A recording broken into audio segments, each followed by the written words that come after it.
On reste en République démocratique du Congo, faire le bilan des années de pouvoir du président congolais Félix Tshisekedi. C'est l'objet du rapport intitulé L'an 2 de Tshisekedi, année de l'émancipation. Il est publié depuis hier par le groupe d'études sur le Congo et le bureau d'études de recherche de consulting international. Nous sommes en direct avec Fred Baouma, chercheur au groupe d'études sur le Congo. Bonsoir et merci d'être avec nous. Le Fonds monétaire international et la RDC viennent de signer un accord financier. S'agit-il d'un bon point à mettre au crédit du président congolais?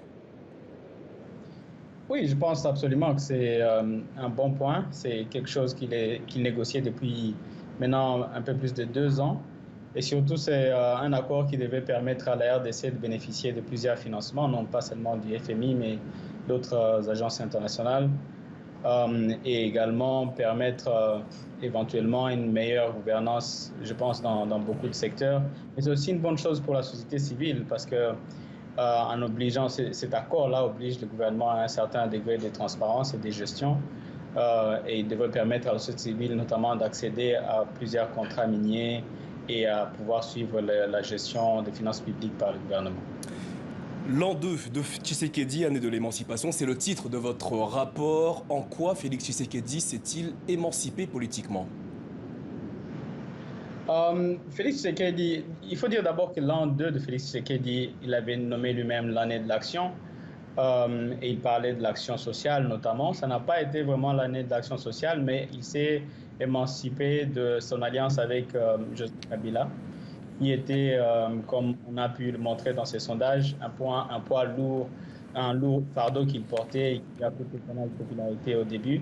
Et on voit que cette rupture est largement applaudie par les sondés.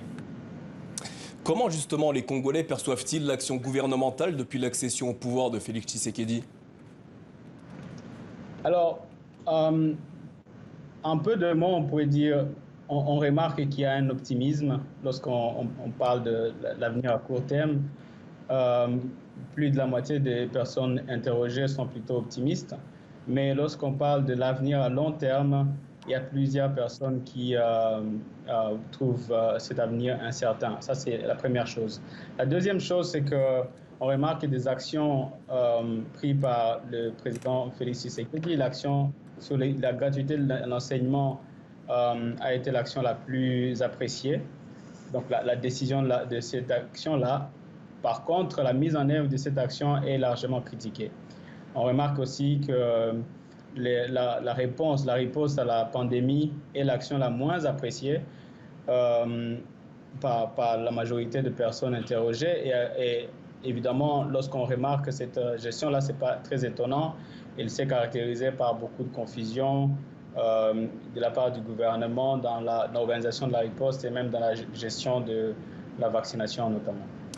Quels sont les domaines dans lesquels le président congolais est le plus attendu par les Congolais? Alors, il est attendu, au-delà du social, évidemment, il est attendu sur des réformes qu'il n'arrête pas de promettre depuis son accession au pouvoir. La première est évidemment la question de réforme électorale.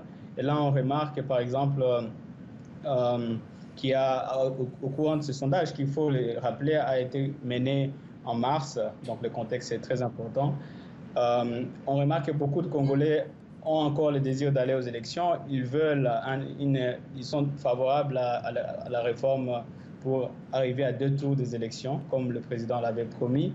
Mais on remarque également que la réalité aujourd'hui, c'est que les réformes qui sont en train d'être mises en œuvre en matière électorale ne semblent pas suivre forcément les promesses qu'il avait tenues. Le deuxième point, c'est sur la question sécuritaire, et notamment, là, on remarque qu'il y a plus de gens qui ont une opinion plutôt favorable envers l'armée, mais il y a plus de la moitié de la population se sent en insécurité. Donc la fin de la crise sécuritaire à l'Est reste une question sur laquelle le gouvernement est beaucoup attendu. Et enfin, c'est la question de réforme de la justice, où beaucoup de personnes sondées disent ne pas faire confiance à la justice, soit qu'ils n'attendent pas un procès équitable, soit que c'est trop cher pour eux. Merci Fred Baouma d'avoir répondu à nos questions ce soir.